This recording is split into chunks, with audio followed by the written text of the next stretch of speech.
All right, second stop here on the Elite Series for 2023. Here we are with the tricks and the tools from Lake Seminole. Second stop of the year, and the catching portion was kind of simple. I think I caught 9 of the 10 keepers that I weighed on the same lure, and there was definitely something about that lure to where I was only needed one, and then the one other bait was kind of a carryover from Lake Okeechobee. So I'm gonna get into that here in a second. The first day of the tournament was having a very good day, catching a lot of fish on the lure, and I'm just gonna mention it before we go any further. I ended up somehow catching a bunch of keepers culling, and I culled on my board, did not take the fish out, ended up with 6 fish in the live well. I caught a 7th fish, and then I realized I had a problem. Called the tournament director. It's a 2-pound penalty. You cull back down to 5 and continue to fish. So that's what happened to me on the first day. So I weighed in 14.1, had a net of 12.1. But I tell you, I got out there and I was in an area where there was a lot of spawning fish, but they were kind of spooky, and I didn't see a lot of big ones. And one of the things I like to do is grab the old spinning rod, which is what I've got here, and break out the magic worm. Now this is green pumpkin money. This is the color that I was throwing. I think I caught every single fish on that. I caught about 20 keepers each day, the first day and the second day. Overall in the tournament, I ended up 66th, but I had 12-1 the first day, 14-3 the second day, and so I was less than 2 pounds out of the top 50 to be able to compete again on the next day. But that was it's kind of how that went. But on the setup, let me just tell you a little bit about the magic worm. I was fishing around a lot of guys. I was catching way more fish than the guys in the area that I was fishing. Let me start with the hook. The hook is a Gamakatsu TGW, that's tournament grade wire octopus. Now what that means is that tournament grade wire is stronger per piece.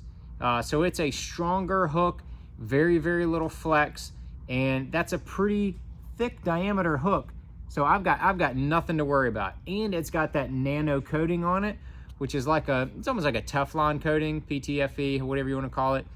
It is a very smooth, slick coating, and it helps penetrate very easily. I mean, the hook is sticky sharp. I caught a bunch of fish on this particular hook, and it is still just super sticky sharp. Love that hook. Next move up was the line. Now this is something that I find interesting. I think you guys might too. I was actually using 18-pound Sunline X Plasma. I've used 12 in the past a lot. I like 12. 12 is very strong. I started experimenting with 16. I really didn't notice much of a casting difference between 16 and 12. So then I had some 18. I said, you know what? I'm gonna try the 18. Got the 18 and I tried that, and the magic worm, it's a 6-inch bait, but it's pretty thin, and it's not a very dense material. It's not like a Cinco type material or anything. So it is not a real heavy bait. It stays really high in the water column. That is really the trick here. In this spawn, there were some fish in post-spawn, some fish in the spawn phase, and some in the pre, like getting ready to spawn. But the water was real warm. That is a key to this high in the water column wacky worm deal. You want that slow fall. Now this magic worm falls really slow in the water column, but when it's totally slack, that bait is just it's just kind of doing like this right here. It is absolutely beautiful underwater. I highly recommend getting into some clear water, throwing this rig out there just like I've got it set up, and let it fall and just watch what it does. You will totally understand why you get so many strikes when that thing is slowly falling. That is a huge deal. So what I was doing is I was fishing in areas that looked like they could have had spawning fish in there. If I saw a light spot, if I saw a tree sticking up, if I saw, you know, a little clump of grass, anything that was a little bit different, I would throw that magic worm, green pumpkin money, right by it, and either I would throw it past it and reel up to it and just let it fall, and then I'd let it fall for 2, 3, 4 seconds, and then I'd just give it a real slight twitch of the rod like that right there, and that bait's just gonna twitch and then fall again with that little shimmy that it has. And I mean, I'm telling you, caught a ton of fish. Yeah, you catch some little ones, but I also, the first day, I caught a 5.7, almost a 5.5 pounder on this rig. So you can definitely catch plenty of big ones if they're in that area. And with that 18-pound line, you have plenty enough leverage. Like, you can really lean on them if you need to. I had to cash in 7-foot 3-inch rod here. This is the just the regular spinning. I'll read you the model number off of here if I can actually see it. It's the fast medium action. It's the AP37 MFS, medium fast spinning. That is what that stands for. And then I had the Daiwa Ballistic MQ. That is a new reel this year. Oh my gosh, wow.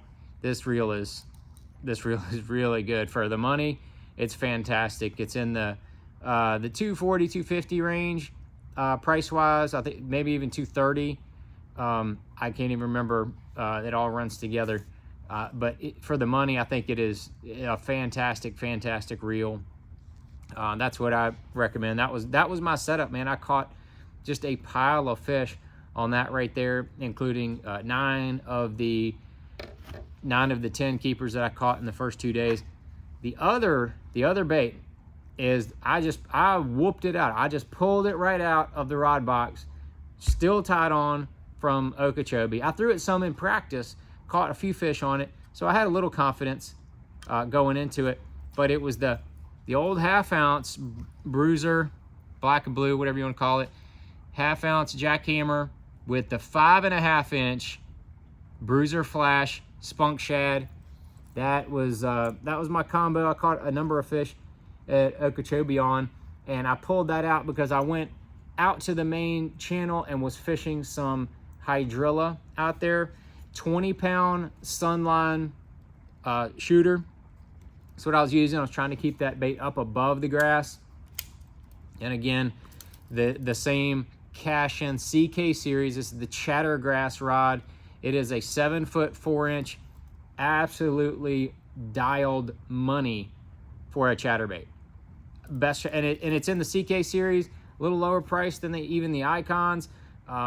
It's not as high modulus graphite, but man, I can feel every single thump of that chatterbait when I've got the fluorocarbon on there, that shooter. And then the Daiwa Zillion SVTW in the 7-to-1, same combo I was throwing at Lake Okeechobee. But so a little kind of bittersweet. I really wasn't dialed in to being around a bunch of those bigger sized fish like a lot of the guys in the top 20 or so were fishing. I mean, they were getting multiple 5-6 pound bites a day. That just wasn't happening for me. I had that 1 5.5 the first day. I didn't catch many big ones in practice. And actually the area that I ended up fishing in, when I found it in practice, I don't think I even made a cast. All I did was look. I saw a number of fish swimming around, not on beds, and then I saw a number of fish on beds. Not a bunch, just, I don't know, maybe a dozen, 10, 12, something like that. And then, like I said, there was some other guys in the area, so those fish got split up. But like I said, man, I went right behind a bunch of other guys and just absolutely put the wood to them with the little magic worm. It's one of them things. It's like, I hope that the rest of the tournament field is not watching this, but I hope you guys at home are watching this, because this thing will definitely help you catch more fish. It's, I mean, last spring I caught fish on it at Smith Mountain Lake here locally. I caught, man, I don't even know where else we went, but anytime those fish are in shallow water, I mean, a lot of these fish were in 4 and 5 feet of water, maybe even 6 feet of water. But I would throw this out there and just let it sink and just let it sink. And as long as the water's a little on the clear side and they can see it, they can't stand it. That action, that little shimmy on the fall, they just cannot stand it. It's really a slow fall, much different than a Cinco type bite. It's a lot slower fall. I think it's better during the spawn and just after, when you have a lot of those fry running around. So the magic worm, wacky style, I can tell you it's going to get a workout from me the next couple tournaments. We go down to South Carolina, go into Murray, into Santee. So stay tuned for that, for more tricks and tools from the Elite Series.